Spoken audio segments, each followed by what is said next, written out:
आंवला को धात्री कहते हैं।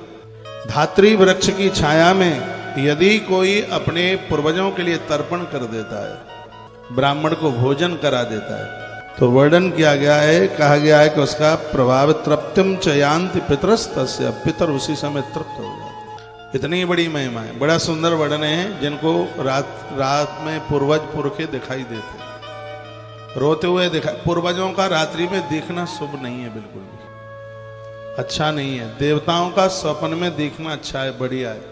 पितर तो रात में तभी दिखाई देते हैं तब जब वो दुखी होते हैं, वो कष्ट में होते हैं तो वो दिखाई देते हैं। यदि कुछ ऐसा होता है तो आंवले के वृक्ष के नीचे एक ब्राह्मण को न्योता दीजिए, आंवले के पेड़ के नीचे ही रसोई बनाइए, पहले ब्राह्मण से तर्पण कराइए, पुरखों के लिए जल दिलवाइए, हो सके तो एक छोटा सा पितृ यज्ञ भी कर दें उस वृक्ष के नीचे। मैं एक उपाय बता रहा हूं आपको। और उसके तत्पश्चात तर्पण और ब्राह्मण भोजन के तत्पश्चात में, और वहीं उसी वृक्ष के नीचे उस ब्राह्मण को सैया दान के सहित उसको कपड़े लत्ता उसको दक्षिणा दे दीजिए।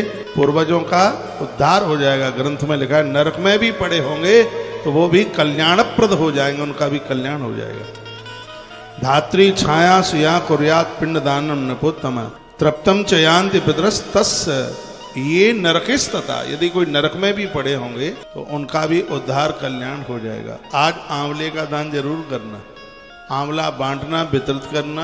आपसे ना बने हमें बोल देना। अब यहाँ के बाद में दुनिया भर का आंवला बांटा जाएगा। वो भंडारा चल रहा है बाहर सड़क पर, आश्रम के बिल्कुल दरवाजे के सामने चल रहा है। इन सब चीज़ों में मेरी खुद की बड़ी श्रद्धा है, क्योंकि ये सब मैंने इन ग्रंथों में पढ़ लिया है। तो फिर तो मन यह करता है पता नहीं क्या क्या ना कर दे। अक्षय तृतीया, संक्रांति, द्वादशी, अमावस्या, पूर्णिमा, ये भंडारे के लिए, आज अक्षय नवमी, ये तिथियां हैं, वो भंडारे के लिए बहुत ज्यादा विशेष करें। आज की तिथि अद्भुत है। मूर्धनी पाणु मुखच्चैव देहे चरण सत्तमः, वाणी से, मुख से, हाथों से, पामों से किसी भी प्रकार का अपराध हुआ है, धत्ते धात्र फलम यस्तु, वर्णन है जो मुख में, कंठ में, सिर के ऊपर, बाजुओं में धात्री फल, आंवले के फल को धारण करता है, नित्यम सजीवन मुक्त उच्चते, वह जिंदे जी ही अपने आप में मुक्त हो जाता है। संसार उसको अपने बंधन में कभी बांध नहीं सकता। आंवले के फल की इतनी बड़ी महिमा। अपनी पूजा में भी नारायण के सामने एक 5 मनके की एक माला बना लो और भगवान के ऊपर चढ़ाइए। आंवले का वृक्ष आज के ही दिन भगवान नारायण से प्रकट हुआ है।